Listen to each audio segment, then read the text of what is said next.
All right. Welcome back, friends. Hi.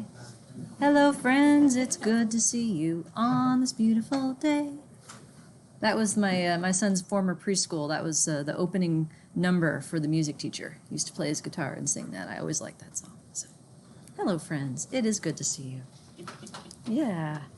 So, speaking of things that are super good and fun, how's homework going? I haven't started it yet. That's fine. I'm going to keep asking for questions at every class before that. Does anyone have questions that they want to ask about Terry? Yes? Yes, okay. First section, where it's saying, so enter the slope difference in logits for the number of posters versus number of publications. In my brain, Yeah. I was like, am I doing a contrast? I was like, I don't know. A contrast for that information would get you the right p-value. It would not give you the actual the difference. Okay. All right. Let me. This is a. Let me open up the portal here. Yes. So I'm not surprised you asked about that one because that is one that I haven't explicitly given you an example of that. I'm looking to see if you can generalize. 3, 4, 5, 6, 7, 8. No, I can't. That's okay. It's okay. So, did you like my story this time? Yeah. Yeah, you'll never guess the surprise ending for the model findings, right? So you were asking about section 1, which has main effects. So the story for you guys, we're predicting the binary outcome of whether or not a graduate student receives a job offer based on their number of publications, their number of posters, and their level of quantitative training. That's my story. And the first model is asking you to put in number of publications and number of posters. And I'm asking for the significance of each of those. And then the last one here, the slope difference between them. So the question is, which is more important to have, one more paper or one more poster? Because units are like translatable in this case. In syntax, more generally,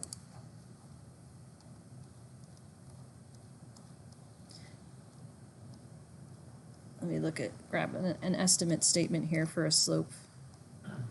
Something like, so anytime that you want to find something related to a slope, you're referring to the variables for which the slope is, right? So at a minimum, you know that, let me open up a new window and start typing in it. That'll make it a little easier. So it would be SAS, it starts with estimate. In Stata, the analog estimate is, Stata people? No one knows? Starts with an L? Lincom, yeah. Yeah.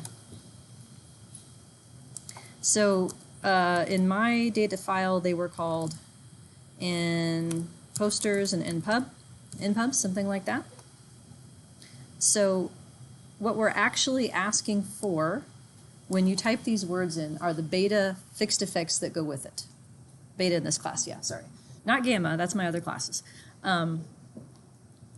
So if I did this, what it would do is add together the two slopes. If I wanted to take their difference, what would I have to change? In Lincom, it would be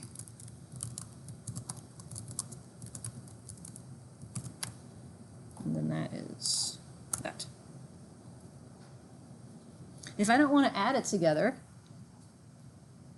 to get their difference, subtract. How do I tell it to subtract one from the other? Make one of them -1. -1, yep. It's the difference. It's the exact same concept as when you are going to get the mean difference between the non-reference categories, and it's one beta minus the other. So you have seen this before. This is just another instance of the same concept. So yeah, I'll give you this one for free. Thanks. Yeah. And then if I wanted to get the odds ratio that goes with this thing, what do I type? I-link would get you the probability that goes with it, which doesn't make any sense. No, it doesn't. Because I did it and I was like, I still don't get it. What's the relationship between odds ratios and logit slopes? Exponentiate. And unfortunately, in Stata, I don't know how to make it do this. It's just comma OR. It's comma OR for the fixed slopes in the model. Does it work for that for lincoms also? It does. Awesome. I did not know that. Good. I just learned something new today. So, yeah. Other Trial and error with Stata. Been there, done that. Yeah. Yeah, I got the t-shirt. Trial and error. And if that doesn't work, shut it off and turn it on again. Right. Or Google it. Yeah, or ask the Actually, Google. that sometimes works with Stata. Stata, the do file doesn't like to communicate with it. So if you reopen it, it works. Yeah. Fighting with software. That's the common denominator of a lot of this. Okay, does that helps for that one? Any other questions so far? Exponential helps as well. And all of these, by the way, if you can't figure out how to make the software do it, open up your calculator and type e to the, right? That's what I did. There's no shame in that, right? The only thing is that you have to get the p-values that go with this stuff. But the p-values for the slope in logits have to be the same p-values for that same slope in exponentiated in odds ratios, right? It's the same p-value. It's just a different metric of expressing what the change in y per unit change in x means. So yeah, there's no shame in getting the calculator out as a last resort. So, no other questions? Well, probably not, because I said you weren't able to do the second half yet, because we have interaction terms in this one. So that's actually a very nice segue into the rest of example 1 that we have to finish. I'm asking the question is, actually, no, you can't do section 2. You can't do section 3. So this is, never mind. I'm losing my mind. I'm sorry. It's just one of those days. Huey woke me up for no reason at 5:20 this morning, and I had to lay there with him so he wouldn't lose his mind for an hour. And he fell back asleep, but I didn't, so I'm kind of on fumes at this moment. It feels like it's like 4:30 already. You know, I'm off by like a time zone difference. But yeah, adding quantitative training as a predictor here. So there's 3 levels of quantitative training, and in the instructions, I said I don't care if you treat it as categorical, IDOT and Stata, or class in SAS, or if you make the contrast yourself, whichever way is more comforting and familiar to you. I purposefully worded the questions so that there would be no differences as a function of that decision. So, yeah. Then I have a question. So then I went with like making my own contrast because I knew how to do that. Hmm? How does class work? Like, what does it do? I don't understand what it does. What it does, to answer that question, I have a slide for that. It's in your previous class. It was one of the things at the very end. I'll show you an example of how it works in practice, but I will get you the actual slide here. And it was lecture 8. Let me open this up. What it does is this. So for instance, if I have a 4-category variable, what each of these programs is doing behind the scenes is making 4 new dummy codes, where it's 1 if it's that group and 0 if it's any other group. It's doing that coding for you. Like these names are just what it means, but they're not variables that are saved in the data set. Depending on which program you are in, it eliminates one of these columns from the model because it's redundant. Stata eliminates the first one. SAS eliminates the last one. So then the reference group is for the column it left out, which is the highest in SAS or the lowest in Stata by default. I change it in my example so they give the same thing. And then every time that you want to refer to that new variable, you have to give it 3 different values if it's 3 categories or 4. So like every time you refer to group, you have to tell it for which group you want the mean or the mean difference where 0 means ignore those and 1 means use it, and then group differences is a contrast of -1 and 1. Where in my questions I say like low versus medium, the one that's first is the negative. Because direction matters for getting the answer right, the p-value is the same either way. So this is lecture 8 and example 8 in the 6242. We're going to do this today in example 1 for this class. So which one is easier? It depends on the context of the model. I will tell you that when I made this homework and did everything, I did my own contrasts. So, all right. So do you want to see it? How to add interaction terms to this fun stuff? Well, you came, right? So you must want to see it at some level. Maybe you're not enthusiastic, but you're willing to listen. Interaction terms rule the world, folks. Moderation is a very, very common research question. And in your homework, it was, does the effect of having more papers matter depending on your level of quant training? The answer will be yes for most of you, at least to some extent, in terms of the simulated data. But in this example, just to recap, I'm at the bottom of, what page am I on here? What page is this? Page 5. So we're looking at a model predicting the logit of an application to graduate school where apply is 1. So that's this part. So all of my coefficients are predicting logits. The model right now that we left off with was this much. It had main effects of GPA treated as a quantitative predictor centered at 3 so that the intercept is meaningful. Main effects of whether or not at least one of the parents had a graduate degree, and public versus private school. So these two variables are coded such that 0 means no degree or public school, 1 means degree and private school. Then I added 3 two-way interactions, looking to see whether or not the effect of GPA on application to graduate school varies between degree types, varies between public and school types, and whether the effect of those two things manipulate or moderate each other as well. So far so good?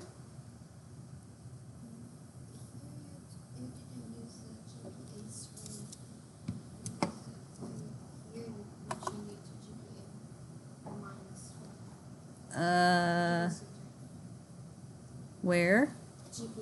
GPA. What did I do? I'm sorry, I'm not understanding you. I thought you centered it to 3, so normally you put GPA 3 here. Ah, yes, so GPA -3 is referring to the new variable.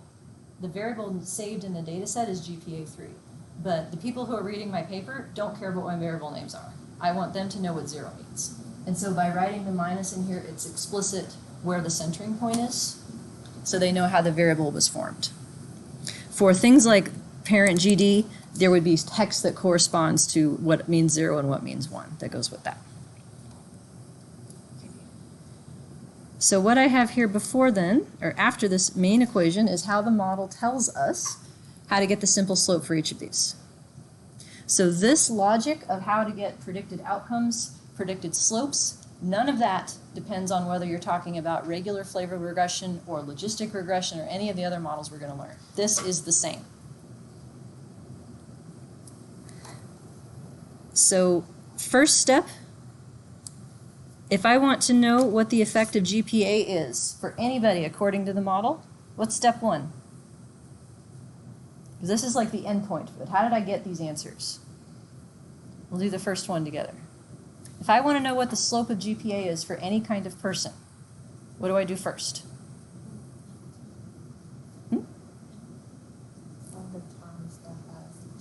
Yes, find all the terms that have GPA in them, and no more, right? So that gives me beta 1 at a minimum, also beta 4 and beta 5. If I factor GPA out of each of those 3 terms, what's left, this linear combination here, is the equation for the slope that will multiply the value of GPA. So that whole thing is how you get the slope. Okay, wait a minute. Oh, okay, never mind, I see it. So beta 1, given this model, is the effective GPA for someone without, whose parents don't have graduate degrees and who went to public school. Because that's the conditions under which beta 4 and beta 5 drop, and the slope is given only by beta 1. Otherwise, it's a linear combination that you have to ask the software for. Same exact logic to get the others. So at a minimum, it starts with the main effect in the model that's conditional on all the other interacting predictors being 0. And then you add moderation via the interaction term by the value of each of the interacting predictors. Do you remember the 4 kinds of interactions? Each of these beta 4, 5, and 6 are going to take the original main effect here and do what to it? 4 options. Say it with me. More positive, less positive, more negative, the X negative, that's it. And no, less positive and more negative are not the same thing. I've had this debate before. If you look at your weather app on your phone, and like the temperature says that it's 10 degrees, for instance, right? And the next day it's 30, it doesn't say warmer, it says not as cold. Right? And opposite in the summertime, if it's 90 and the next day is 80, not as warm. That's the idea of less something, right? It's still cold, right? No one in their right mind would call 30 degrees warm. 30 degrees is not as cold as 10. So I'm sticking to my language, even if it's the number line heading in the same direction, because it's conceptually different.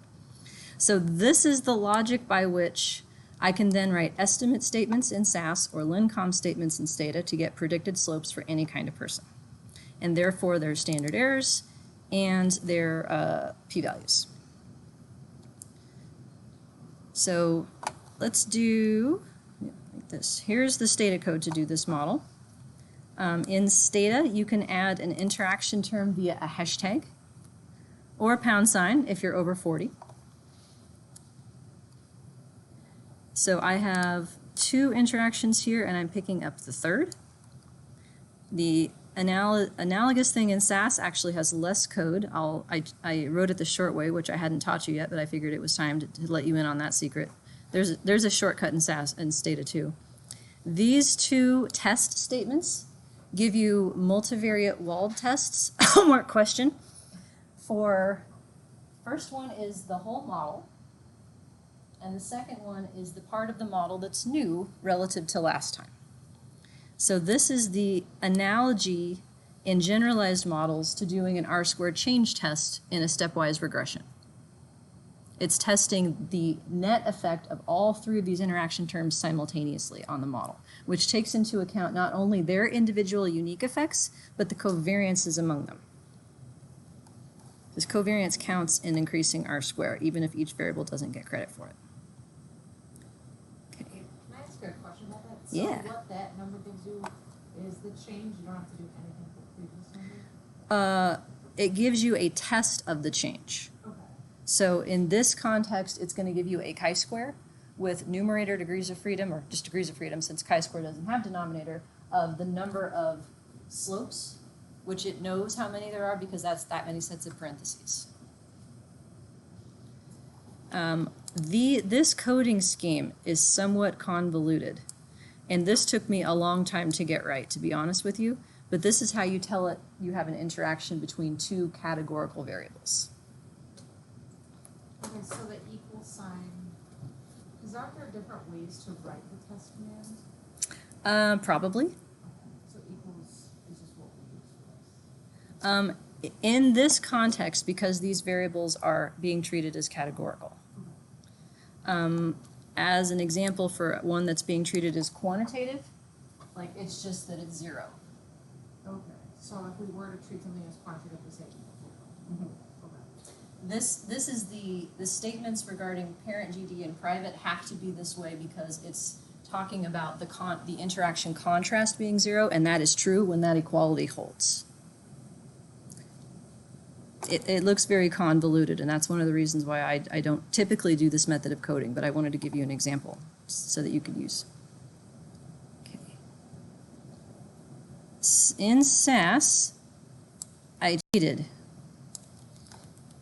This is a shortcut syntax. Have you seen this before? These bars tell it to estimate interactions and all necessary main effects underneath them. Yeah, you don't have to write them all out. I deliberately don't show this in introductory classes because I want people to remember that you have to put all the main effects in before you have all the interactions in that. But once you know that and you're tired of typing, the @ sign at the end controls the order of the effects. So if I just had, for instance, I'll play with this, @1, that means just all main effects. @2 means all two-way interactions. And if I wanted to add the three-way interaction, can you guess what I type? @3.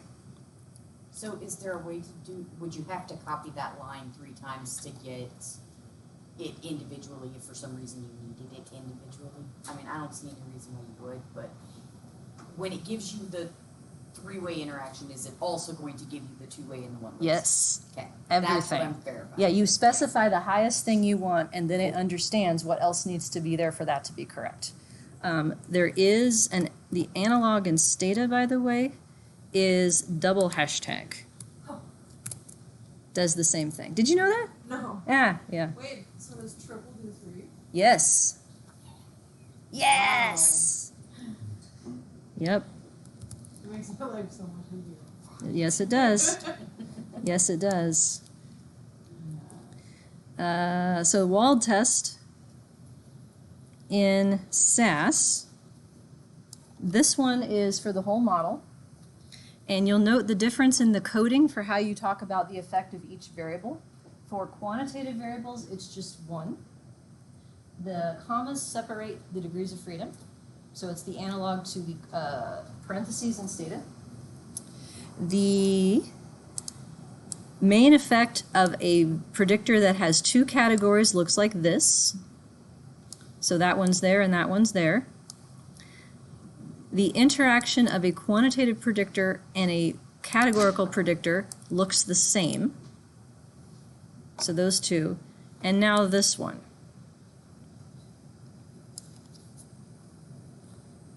That is the two-way interaction between 2 categorical variables that each have 2 levels. If they each have 3 levels, would you have to have 3? You'd have to have 9. 9. Okay. Yeah. And there'd actually be, you'd have more degrees of freedom. You'd have to do it more than one time. Okay. Because like there's different contrasts embedded in that. So this system right here, -1 and 1, and then reverse it for the other ones. That, remembering that that was right, is how I finally figured out this idea.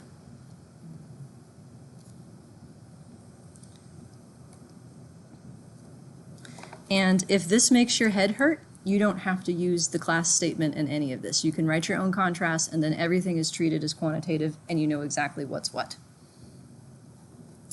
The reason that I did it this way for this particular example is because I thought it would be convenient to be able to do LS means for the variables that are treated as categorical to get cell means, predicted outcomes, for each combination of this 2x2 set of predictors, and then be able to hold it constant at different levels of GPA. So this is a more efficient way to get a total of 12 different predicted outcomes in 3 sentences, instead of writing out all 12 like we did before. I also then asked for the simple slopes for GPA for each type of person. So these equations right here, these statements, follow the model equation idea here. So beta 1 plus beta 4 times parent GD plus beta 5 private. That is right here, where beta 1 is the effect of GPA 3, beta 4 is the interaction of GPA 3 with parent and beta 5 is the interaction of GPA 3 with private, and then the values tell you for which level of these variables you want the GPA slope. So none of this is new to binary outcomes. This is all just straight up linear models for any kind of outcome. So we'll get lots of practice with this for the rest of the semester. And in Stata, it's the same idea, but the multiplication and addition is explicit via multiplied by one and then plus signs in between them. And the only other difference is how you refer to the categorical variables. You have to tell it what the value is for the category that you want, rather than having zeros and ones afterwards. So it's like I0, I1 instead. So is it always just multiplied by one? In this instance, yes. You don't actually need this. I did it so that it would match between the programs. So in the set score, Mhm. there are three categories. Mm-hmm. For example, in our homework, low, mid. Yep. In that case, when I do the multivariate writing test, Mm-hmm. I set -1, 2, 1. Mm-hmm. And that's only one of the contrasts, though, right? So in your homework, you have a 3-category variable. To be able to say whether there are any mean differences across the 3 categories, you need 2 contrasts, right? So what you did is only one of them. For instance, if private had 3 levels, that would be one contrast, and then I'd have to do another one that asks for a different combination. It doesn't actually matter which ones you ask for. But this together is enough information for it to do the 2 degree of freedom test of whether that there would be 3 group differences in private. Do you have different orders though? Because that's private. Neptune 1, 1, 0, and Neptune 1, 0, 1.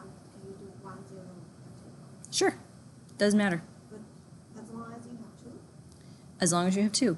They can't be the same, like you can't just repeat it, but it honestly doesn't matter which ones you ask for. You just need 2 contrasts, and it understands that with those 2 contrasts, you can recreate all 3 means and all 3 sets of mean differences. Yep. What if you have 2 quantitative? It would be 2 that look like this. Just put it there. Yep. But what about the estimate?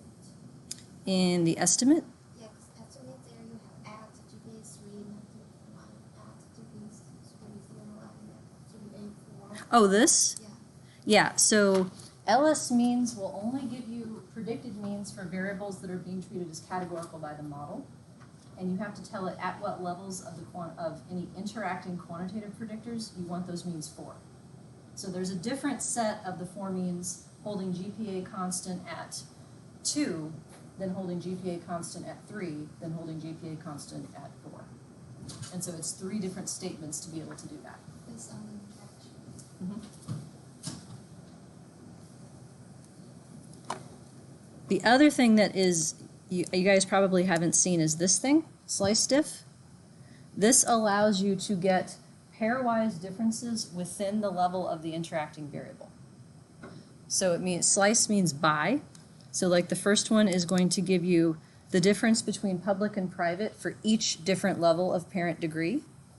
Slice diff equals private does the reverse of that, difference between no degree and yes degree for public for private and then for public. I figured this out in Stata as these at thingies. So that's the analog, where the order of those tells you which one is being predicted and which one is over the other levels.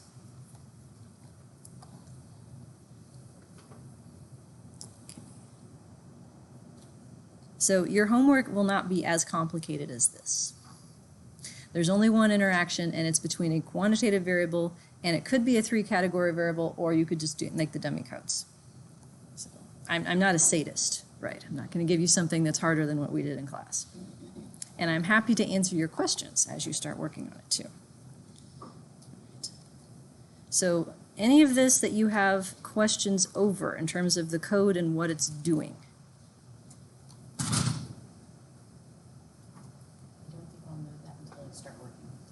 correct. I just wanted to give you examples of like any kind of result that you would want to know out of this. Yeah. I actually tried because we have 3 categories, so I tried the log versus mean and labeled them Mm-hmm. at the beginning, and then I used the binary code. And at the model, at the end, I said my model should be the binary code, but it still gave me the correct answer, but I have 3 categories.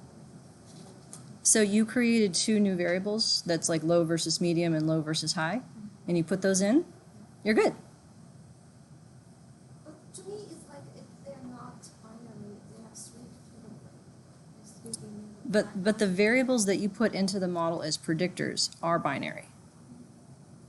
Each of those contrasts holds a value of 0 or 1, right? If you put in the original variable for quant level, that's like 1, 2, 3, and you put a slope through that, that's wrong.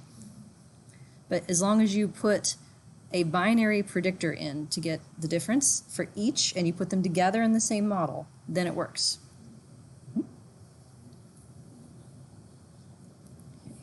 Other questions? All right, so here's some output. Contrasts, I pasted up here first. These usually show up last, but this tells us 2 things: whether or not the overall model works, so to speak, and whether or not the new terms that we added help. So we have 6 total slopes, 3 main effects, and 3 two-way interactions. We have 3 new interactions, and so these are the p-values that go with those multivariate wall tests, either using denominator degrees of freedom for f or not using it for chi-square, where f times numerator degrees of freedom is chi-square. P-values agree very closely, as one might expect, at the sample size. In terms of what actually happened, then, here's the solution for fixed effects. Gradients are all close to 0, so that's all good. The main effects now are conditional on the interacting variables. So for instance, this right here is a negative coefficient in terms of logits. It happens to be significant. This says that people whose parents do not have a degree are less likely to apply to graduate school. Their logit is lower by 1.3. So that tendency to not want to apply, does that vary by GPA? Let me get, here's this one and this one.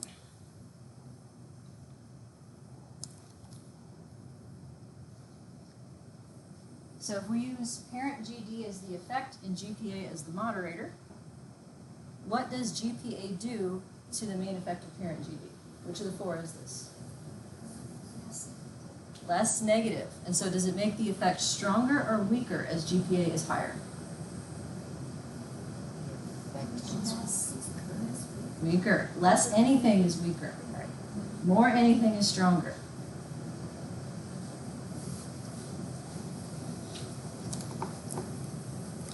So this interaction term is not significant, but that's the general idea, is that as GPA increases, the difference between yes and no matters less. It's a smaller difference. If we go, here's private, and the interaction of GPA by private, that's the same pattern. And if we do private as the main effect, so kids who go to public school are less likely to apply to graduate school. Their logit is 1.1 lower. That's specific to people whose parents do have a degree. In parents who don't have a degree, that effect is less negative. So these effects here only give us some of the possible differences that the model predicts. It gives us simple differences at the 0 value of the interacting predictor. To get the others, that's where we can start digging into all the extra stuff we asked for. So here, for instance, in the first section of estimates, This is the simple slope of GPA for each kind of person. So within each of these subgroups, GPA actually doesn't matter. There's fewer people in each subgroup with which to power that slope. Here are the odds ratios that go with those logits. SAS spit out a whole bunch of separate tables that I decided to clean up and put together for this example for the means. So this is the estimate column. Here is the predicted logit of applying to graduate school for each kind of person, conditional on degree type, school type, and GPA. If I want to talk about these numbers in a way that people understand, this is not the column I go for. Where do I find probabilities?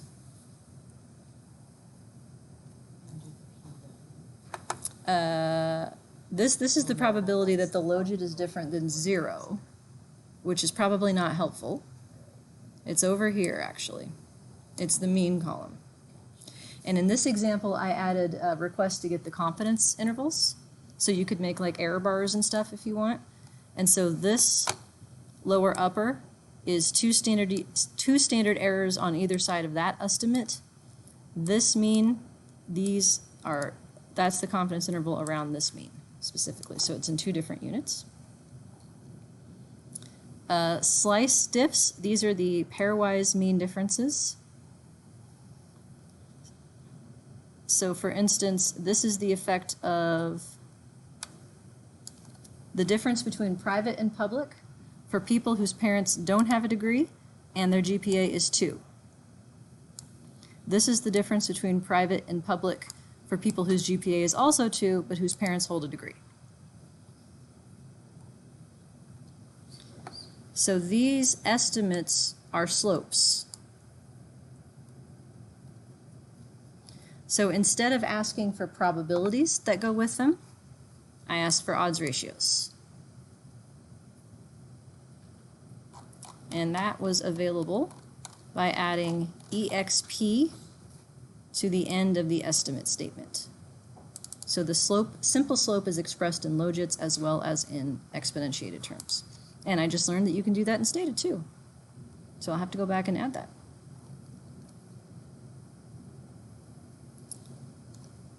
And here's some pictures. So the picture on the left is in logits.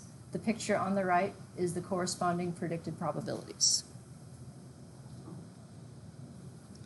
So this is showing all possible 2-way interaction terms, but not the 3-way. And here is the text that goes with it.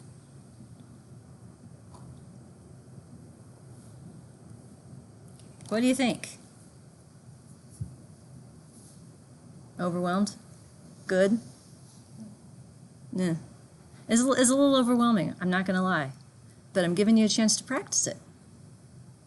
A slightly simpler model, but more drills on linear models and simple slopes and predicted outcomes.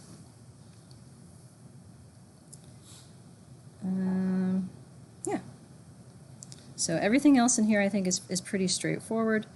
Since barely anything was significant with respect to the interactions, there's a much shorter write-up because I didn't have to actually talk about all of those simple slopes. All right. Any questions on that?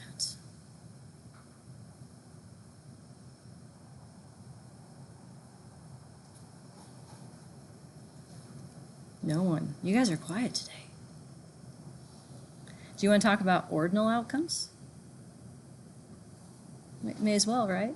Because this original example was for an ordinal outcome.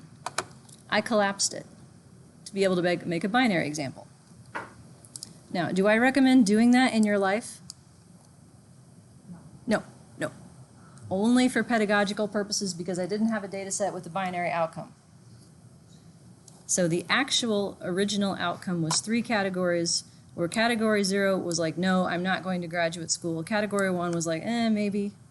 And category 2 was, I'm very likely. So those are my labels for this thing.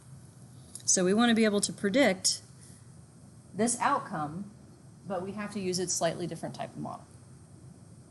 Now, what if I told you that you already know how to do this? Would you believe me? You had the power already. Because do you know how ordinal models work? They work with binary submodels. What do I mean by submodel? Let's take a look at the slides that go with this. Slide 22 in Lecture 1. And a pun. Too logit to quit. MC Hammer, circa 93, 94, maybe? I'd have to look. There's the YouTube video for you if you'd like to see what I'm talking about.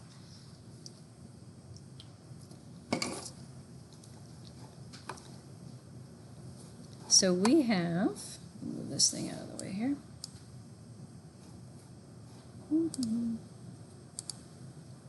Okay, so there are categorical outcomes is the next section here.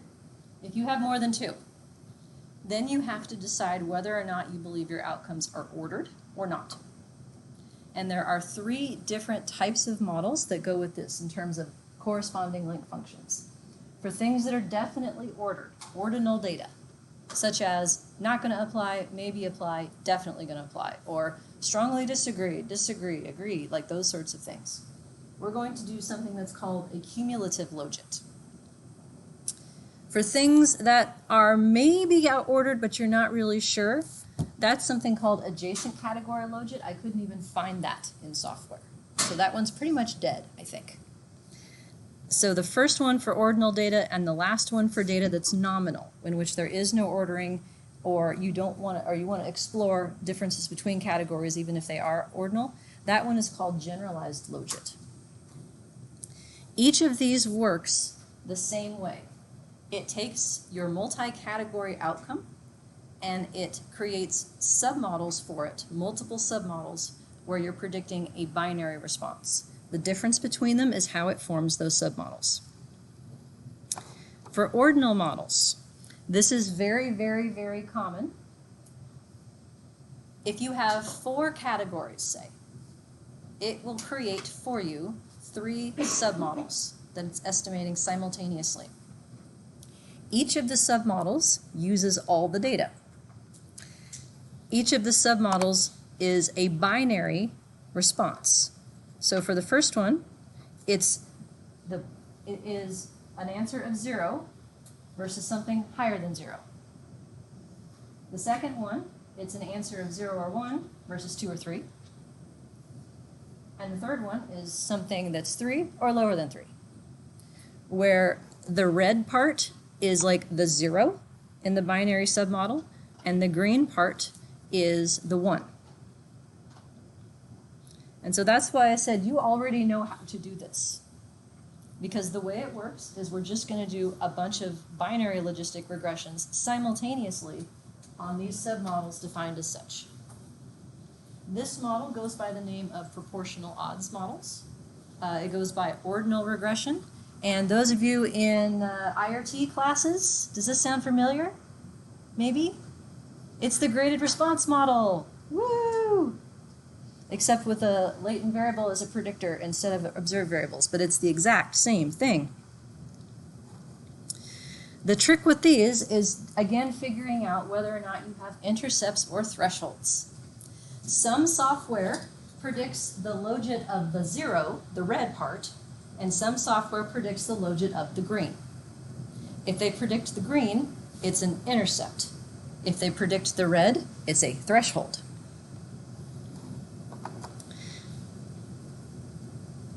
So if I had an empty model, no predictors in it, what I would get if I had 4 categories is 3 different kinds of intercepts.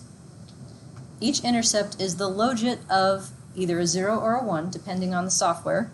I'm doing the 1, the green in this example. So you would get a beta 0, 1, that predicts the logit of a response greater than 0. You would also get a beta 0, 2, that's the logit of a response greater than 1, and beta 0, 3, which is the logit of a response greater than 2.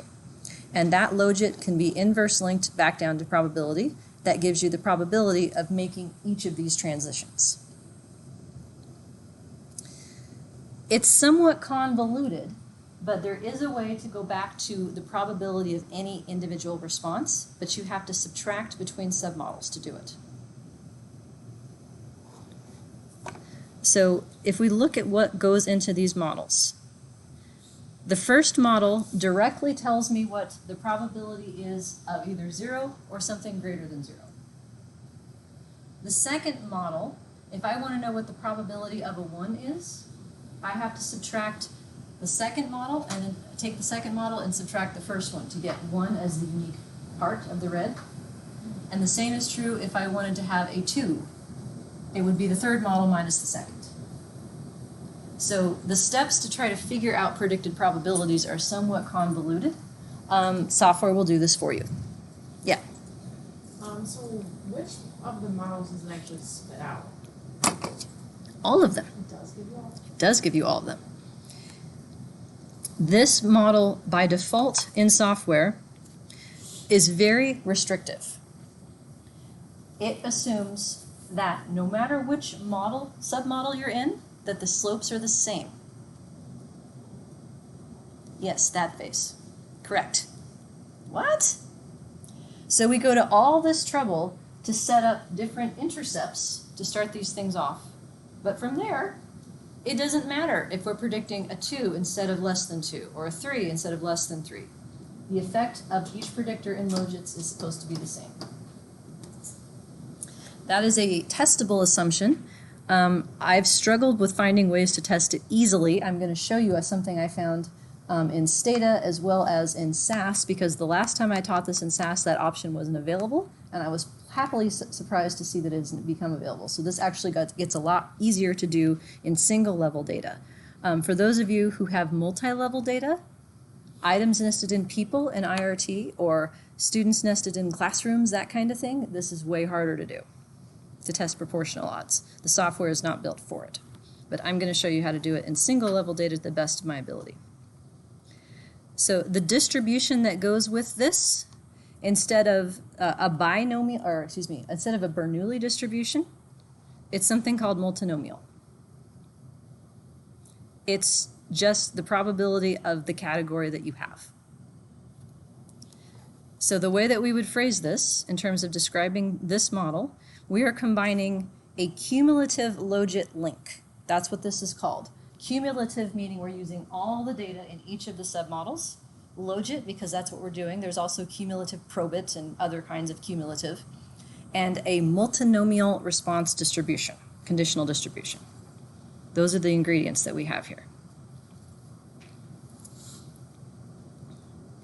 Very briefly, since we'll see an example of these, here are how the submodels get formed in the other types of categorical models. Adjacent category is exactly what it sounds like. It's each adjacent category. It's not cumulative. That is known as a partial credit model in IRT land. The last one is nominal. You designate one of the outcomes as a reference outcome, and then the submodels are like treating it like dummy coding. It's the reference outcome versus each of the others as the submodel.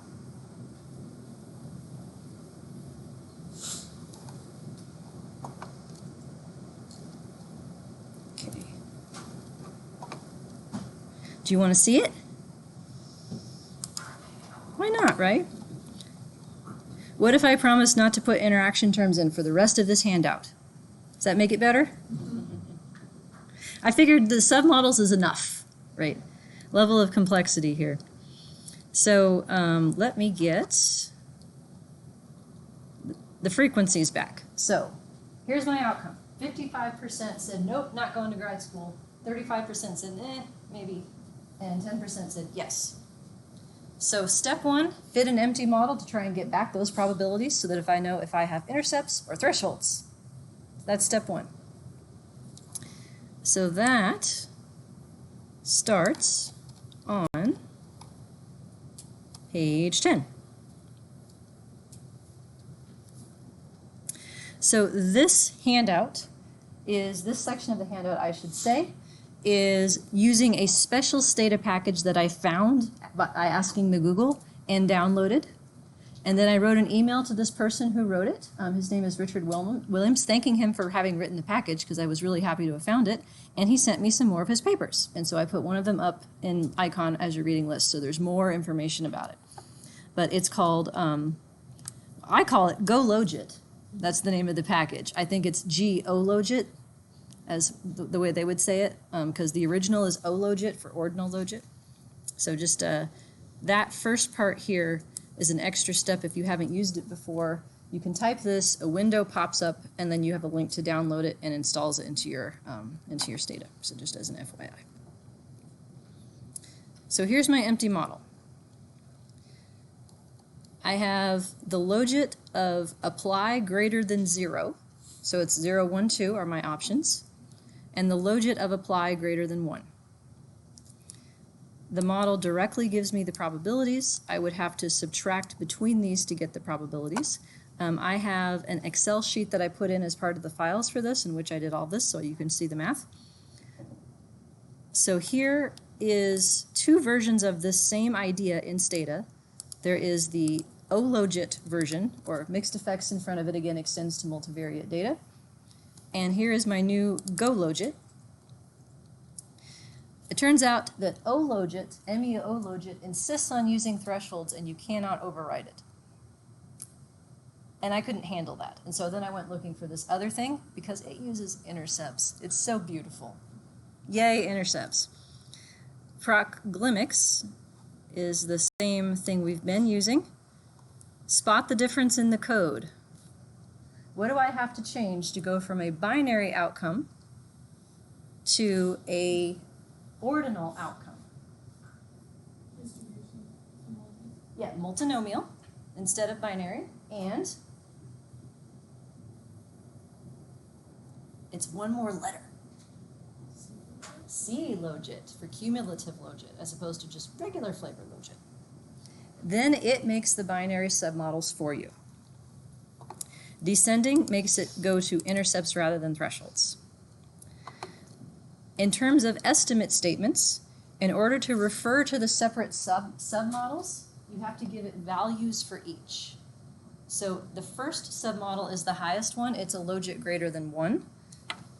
That's the intercept here that I'm asking for. It's going to convert that to a probability. The second one is for a logit greater than 0. Yeah. And so then the 1 goes in the second thing.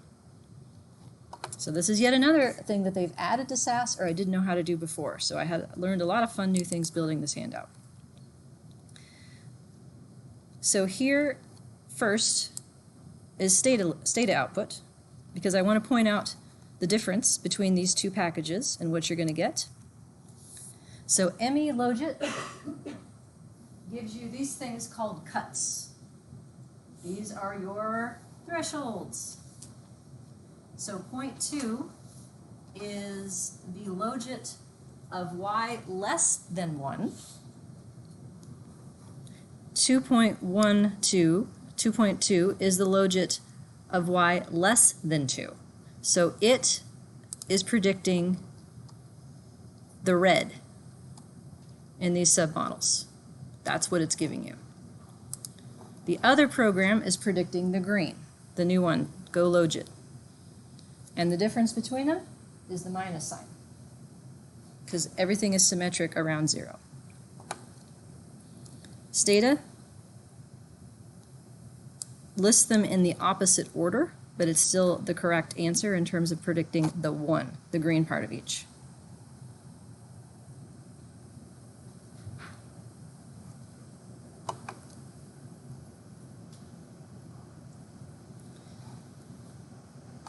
So this line right here, it's the intercept for y greater than 1.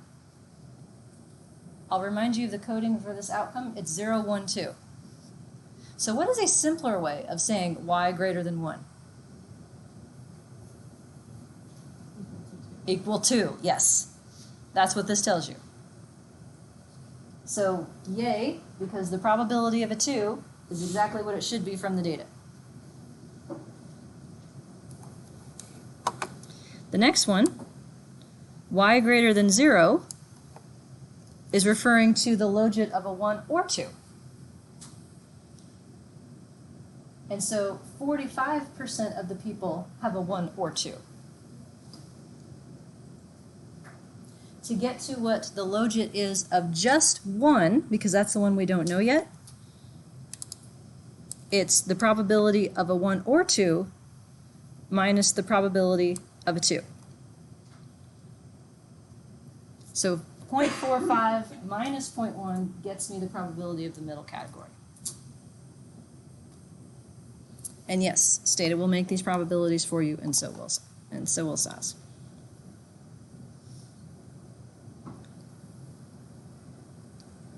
In terms of a model then, here's the first model. This is the default in these programs. So in GoLogit, PL stands for proportional logits, I think, something. I forget exactly what it is, but this is the option that's fitting the proportional odds model. That's what Glimix does. So note the subscripts on here. It's the same slope across submodels. So it doesn't matter in talking about the effect of GPA, for example, which submodel I'm in. The logit of a 1, meaning the green, the higher category, goes up by beta 1 per unit GPA. The logit of a green, of the 1 of each binary submodel, goes up by beta 2 if your parent has a graduate degree, and it goes up by beta 3 if you went to private school. So because this was already convoluted enough, I've changed the coding scheme for these variables back to just quantitative, and so that simplifies a lot of this code. So this is a test of whether my 3 main effects together are significant. The analogous code in SAS is right here. In terms of specifying the effects of the predictors, they just go in like normal.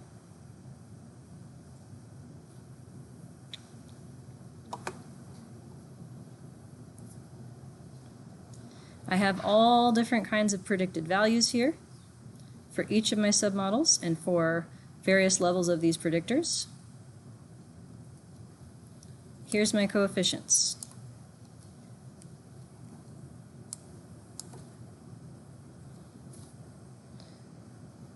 So if I want to predict y greater than 1, which is 2,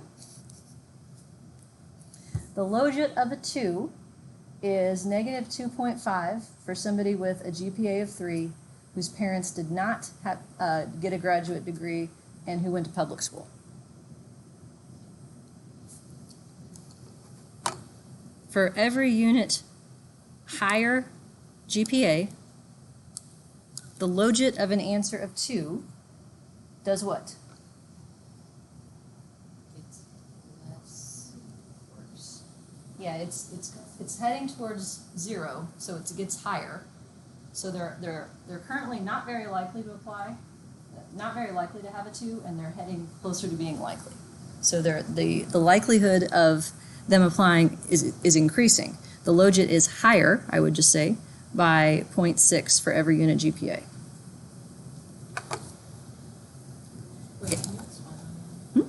So this logit being so far negative means that the probability of a 2 is very close to 0. It's actually corresponds to, I'd have to do the inversion. It's in the 0.0 somethings. That logit becomes greater or less negative, you can say it either way, by 0.6 for every unit GPA. And what that refers to specifically is a logit of a 2. Now, where the answer scheme is 0, 1, or 2. If I start with this submodel, that's the logit of an answer of either 1 or 2. For that kind of person, for the reference person, the logit is minus 0.4. The logit of answering 1 or 2 instead of 0 goes up by 0.6 for every unit GPA. So the slope for GPA is 0.6, regardless of whether you're talking about the logit of greater than 0 or greater than 1. Yeah. So you're saying doing it this way is better than collapsing it to just 0, 1? Not by much. This way is making a point of distinguishing that the distances between these categories are not going to be interval, but then completely ignoring that with respect to examining the effects of predictors.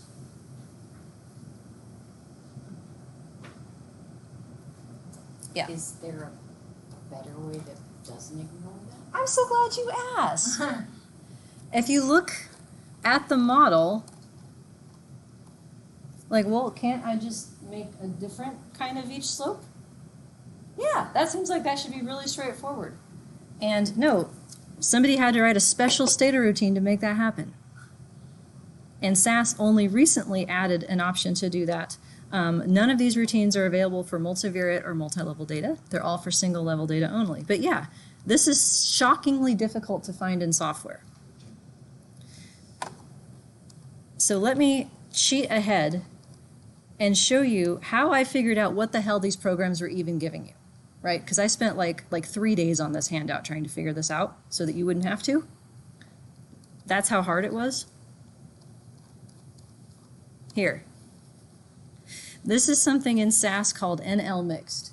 It allows you to literally write out any model you want and fit it using maximum likelihood. So this is what I did. I wrote out my own damn model. I wrote out the formula. I plugged in the probability function that predicted each thing. I wrote it out myself.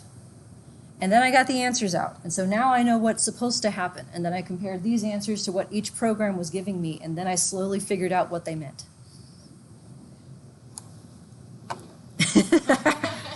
There must be a way to do this in Stata. I don't know what it is. But this is why making sure that you can write out your model in an equation is a really useful skill.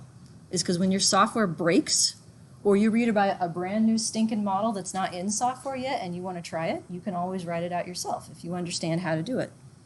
So, is this cool? Do you want to talk about this for a minute? Yeah. So what this requires is naming all parameters to be estimated. So you give them a name and you give them a starting value. So that's what this section is doing. So I'm using the notation from my model, beta 00, beta 01, and then the slopes for GPA, the slopes for parent. So that's my naming system. I then wrote out what I wanted the model to be, where y greater than 0 is this first line, y greater than 1 is the second line. So the original variables show up here. These are my slopes that I defined up above. I then told it how to use those logits to back translate into probabilities. So if apply is 0, then the model tells me that that answer is 1 minus the submodel that tells me y greater than 0. So this model, y0, tells me the probability of a 1 or 2. 1 minus that probability is the probability of a 0. This is in your slides, by the way, where these formulas came from. Likewise, the bottom one, 2, the probability of a 2 is given directly by the last submodel. To get between them, to get the one isolated by itself, it's one of the submodels minus the other. So these programming statements right here correspond to that idea. That's where that came from. And before you act all super impressed that I did this, I found something online to get me started. So I didn't have the skills to come up with this from scratch. Long before IRT models were programmed in SAS, there were papers showing how you could trick out NL mix to fit those kinds of models, and so I took that code and made it work for this. So yes, I went to Google University to help you learn today. It does work. I then told it that the original ordinal variable went with this log likelihood function, which is right here, the log of this probability. I then get in the output all of the parameters that I asked for, as well as the differences between the parameters. So this is a non-proportional odds model. It estimates everything separately. So once I had those numbers, then I went back to try and figure out how to make the programs give this stuff to me a little more directly. And it turns out to be not that bad if you have single level data. The trick is that I had to switch the routines that we used to be only for single level data. So here's the continuing output from the model that we just fit that only had one slope for each variable. And here is a picture I made in Excel of all of these predicted logits and probabilities. In logits, on the left, do you see a trend in how these lines relate to each other? They're exactly parallel, right? The only difference between the sets of predicted values is where they start, because each submodel gets a different intercept for a different starting place. But from there, the relative differences between all these 12 different kinds of people is the same, is proportionate. Now, if I showed that exact same thing in probability, it doesn't look like that, right? Because probability is bounded. They get squished.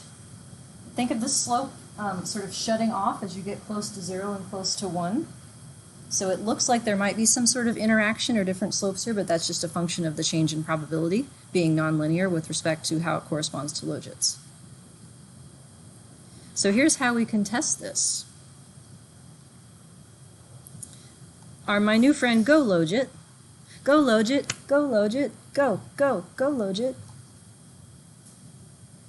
You take off the PL, and then it automatically spits out two different slopes for you. And this option gamma automatically spits out the differences between the slopes so you can see which ones need to be separate and which ones need to be the same. Huh? That's why I had to write a thank you letter to this guy. I was like, oh my God, this is awesome. And I know we're running out of time. I want to try and redeem my enthusiasm for this topic. They have this thing called auto that they do too, and so does SAS. Do you know what that does? Figures this shit out for you. It runs all the combinations of which ones need to be different and which ones need to be the same, and it spits out the right answer without having to do a zillion model comparisons. I know, right? Brilliant. But here's the output from Stata, where each of them gets to be separate. So now we have in Stata output by constant is on the bottom, so they're in a different order relative to SAS. So that's the intercept for each of my submodels, and then there's the three slopes.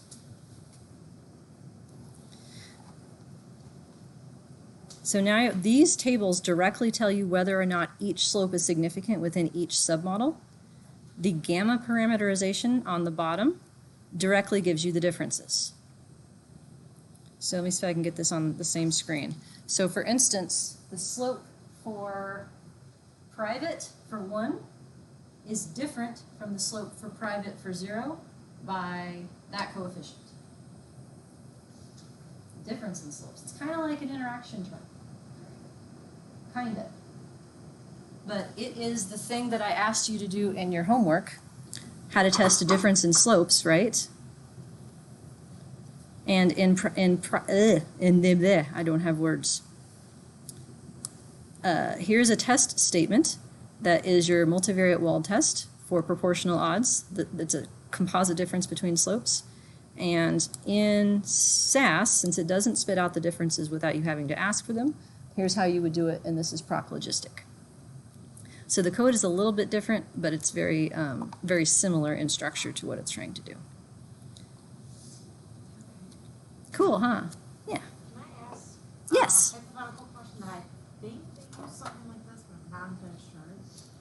With separate people, like, I think with separate people having separate slopes. So they had like 3 stratum of children, like high likelihood to experience parental incarceration, low likelihood, and then moderate likelihood, and then they had different slopes for each type of kid. Depending on how they formed the submodels. So these submodels are still cumulative.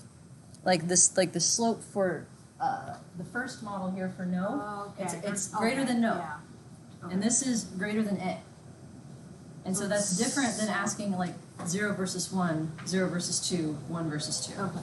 If that's what you want, the latter, like a direct category comparison, that's the next type of models that we're going to do is Okay. nominal. Okay. Because this is still sort of weird because of the Zero. cumulatives. Okay. No, I get what you're saying. Mm-hmm. Yeah, it's the higher one. Like that's always But what it it's still predicting. encompasses the whole. Yes. Okay, and you can't be a moderate kid but also a high kid. So in your, like if you had low, moderate, high, one model gives you more than low, which is both moderate and high. And the Yeah. other one gives you low, moderate versus high.